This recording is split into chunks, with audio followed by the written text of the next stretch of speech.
Now on the iPhone, it would make no sense at all. Like I'm fully agreeing with that.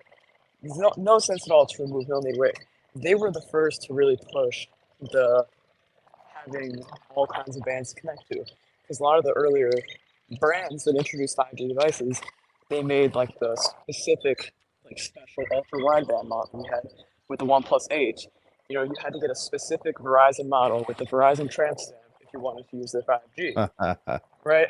You had to get a specific Google Pixel to use Verizon.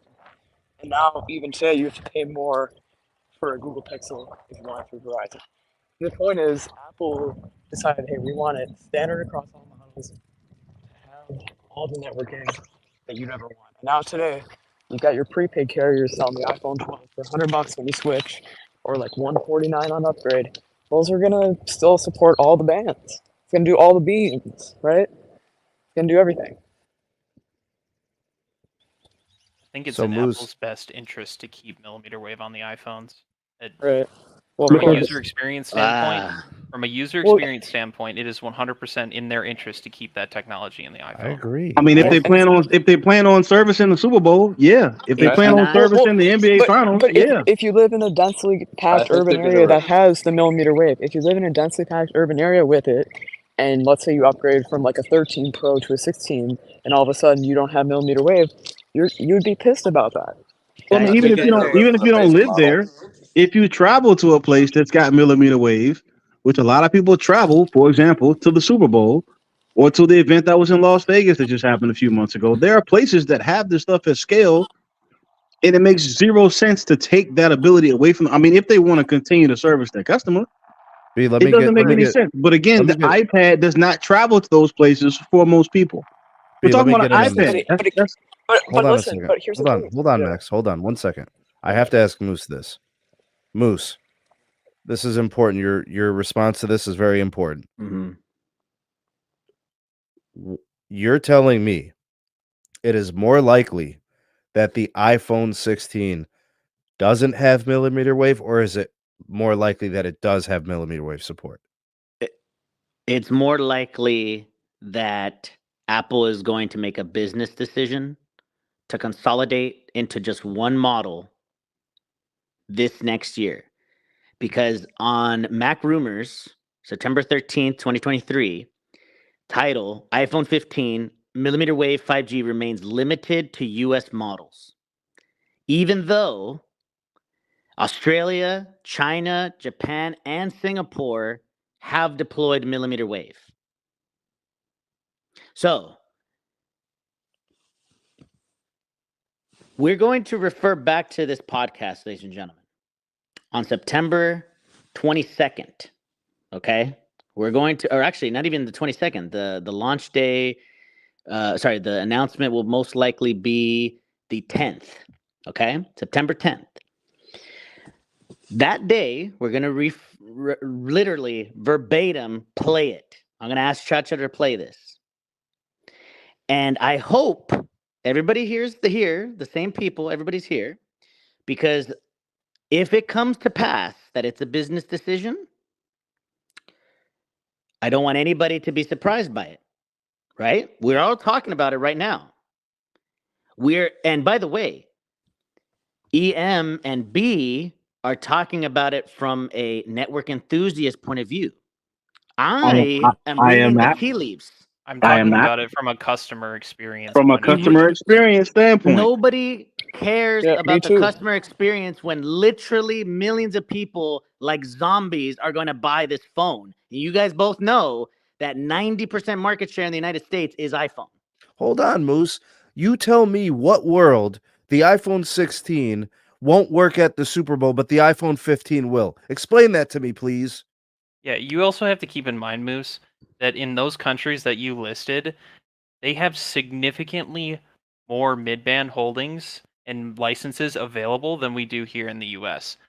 Like, we're completely different than these other countries that you're talking about.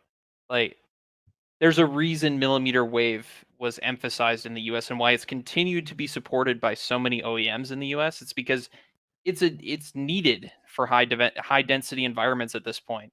Like, We don't have 200 megahertz of N78. We don't have band 7 in 80 megahertz chunks. But 300 won't do at the Super Bowl. 400 won't do at the Super Bowl. You need 800 to 1000 megahertz of millimeter wave to provide the capacity at these venues. Or else And these phones are AT&T and bricks. T-Mobile know that. They know that because they're deploying it.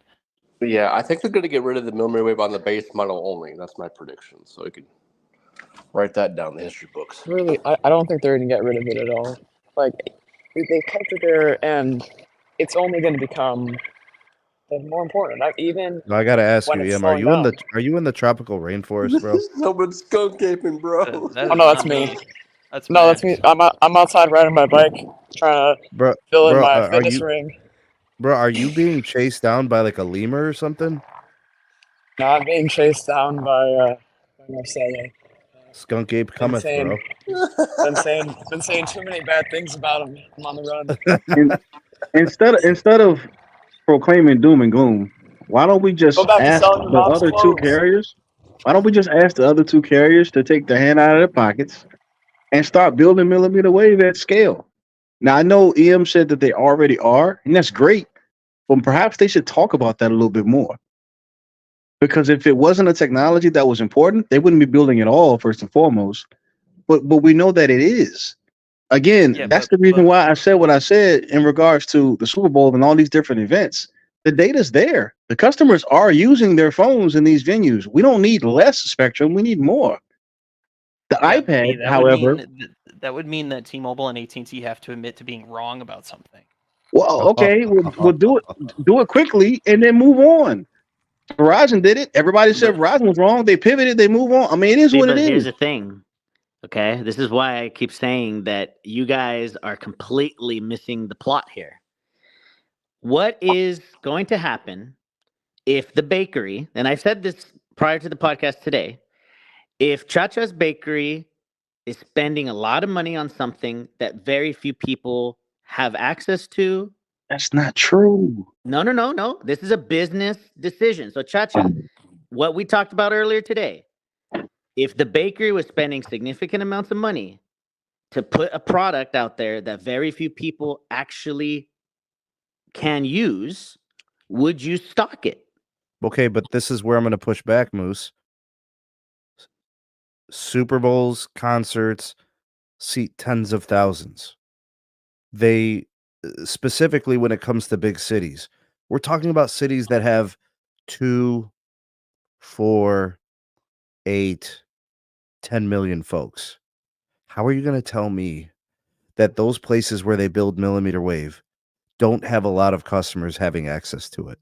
We're literally talking about millimeter wave, especially with respect to Verizon, because they've already built, 40 some odd thousand nodes.